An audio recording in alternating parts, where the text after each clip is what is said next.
Let's welcome to the show from House Transportation, Congressman Jeff Van Drew. Congressman, it's good to see you again.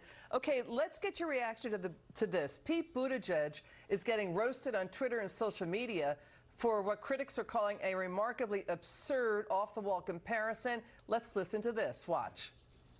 I feel like it's the early 2000s, and I'm talking to some people who think that we can just have landline phones forever.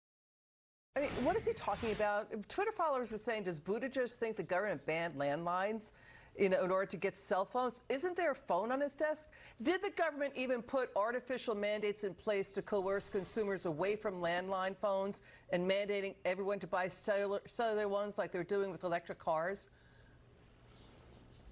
Look, the deal is this. Number one, Pete Buttigieg and his superiority, and boy, are we getting tired of it. Americans are sick and tired of this administration. You can't keep up with them. So he thinks they're so much smarter. He's so much smarter, so much better that he knows what's good for us, even though we don't know it. And that's basically what he's saying.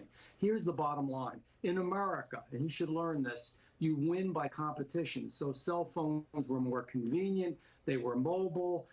They allowed people to do many things they couldn't do before, so they competed with landlines. They did well. Nobody outlawed landlines, and there are still some landlines that are in existence.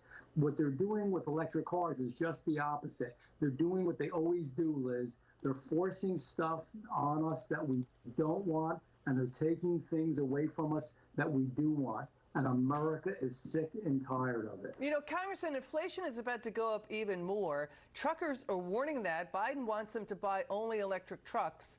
They don't exist in mass production yet. They can only go about 70 miles before they need to be recharged you have to recharge and spend like 3 hours to do that. That's going to drain the power grid. It's going to put the entire nation in a state of anxiety about electricity. They already have anxiety about inflation. By the way, your reaction to this, gas prices up 45% under Biden.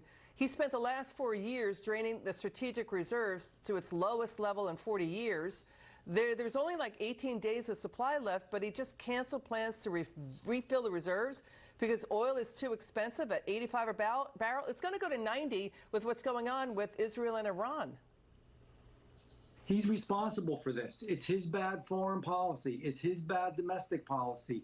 What he did in energy when we had the ability to even expand more to export energy under President Trump 4 years ago, and now he's shutting everything down, including LNG. Of course it's going to go up. But they don't care because they think they know better than the American people and the American public.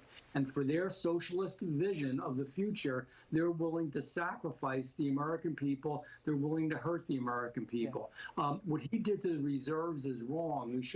We have bountiful energy in this country. We should be the #1 exporter in the world. It would help our economy. It would help our gas and energy prices.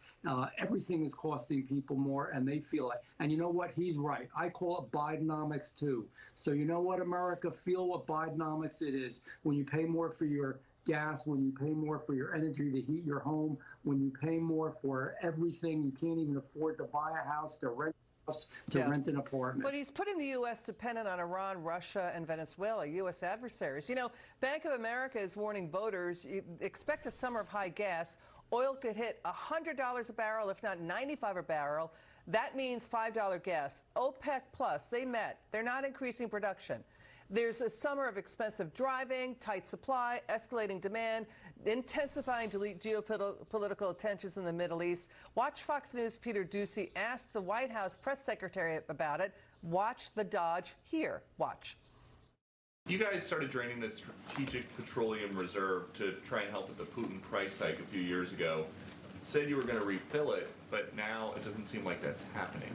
Why? Well, I believe the Department of Energy is responsible for that particular component, is refilling that. So I would refer you to the Department of Energy. You know what? Kayleigh McEnany, Dana Perino, even Jen Psaki had answers. What we hear out of this White House is either propaganda, gaslighting, or go make a phone call to another agency. Can you ever get a straight answer out of this White House? You cannot. And the bottom line is our energy prices are going to go up. Biden has been a great friend to Iran because he took off all the sanctions. It's hurting America. He's helping a lot of enemies around the world. It's unfortunate. Congressman Van Drew, thanks for joining us tonight. We hope to have you back on again soon. We're taking on this story next. We have a jam-packed hour.